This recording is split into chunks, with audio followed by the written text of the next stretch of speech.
Hello viewers, the nature and agriculture চ্যানেলে আপনাকে স্বাগতম। তো ভিওর্স, আজকে আমি একটা নতুন বিষয় নিয়ে এসেছি। যে বিষয়টা হচ্ছে কি, আপনার বাঁধাকপির লাদা পোকা কীভাবে দমন করবেন। এখন বাঁধাকপির সবজি চাষ চলছে, তো এই মরশুমে বাঁধাকপি ফসলে অনেক লাদা পোকার উত্তাপ লেগে থাকে।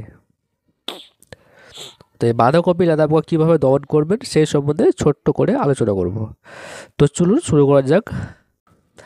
বাঁধাকপি লেদা পোকা কীভাবে দমন করবেন, এর লক্ষণটা কি, আপনারা কীভাবে বুঝবেন যে বাঁধাকপিতে লেদা পোকা উত্তাপ শুরু হয়ে গেছে। তো এর লক্ষণটা হচ্ছে, পোকা বাঁধাকপি ছিদ্র করে খেতে থাকে, খেতে খেতে ভেতরে ঢুকে কপি নষ্ট করে এবং এক সময় সেই কপি পচতে শুরু করে।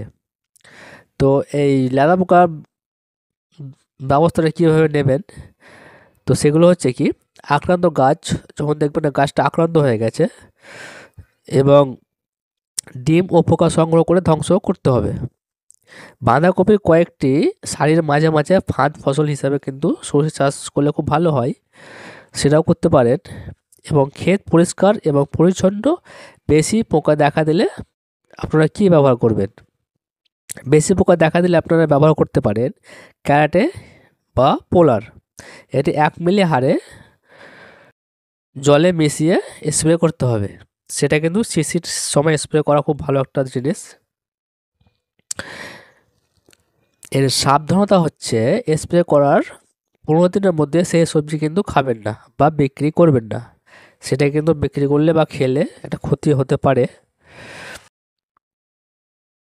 তো আপনারা এগুলো দমন করার জন্য পোলার কিংবা ক্যারাটে ব্যবহার করবেন, অবশ্যই লেদা পোকা থেকে দমন করতে পারবেন। তো ভিউয়ার্স, এই ছিল আজকে ছোট্ট আলোচনা। অবশ্যই আপনারা লেদা পোকার ক্যারাটে কিংবা পোলার কীটনাশক ব্যবহার করবেন, স্প্রে করবেন, অবশ্যই রেজাল্ট ভালো পাবেন। তো এই ছিল আজকের ভিডিও আলোচনা। যদি আমার ভিডিও ভালো লাগে অবশ্যই লাইক করবেন এবং বন্ধুদের সঙ্গে শেয়ার করবেন।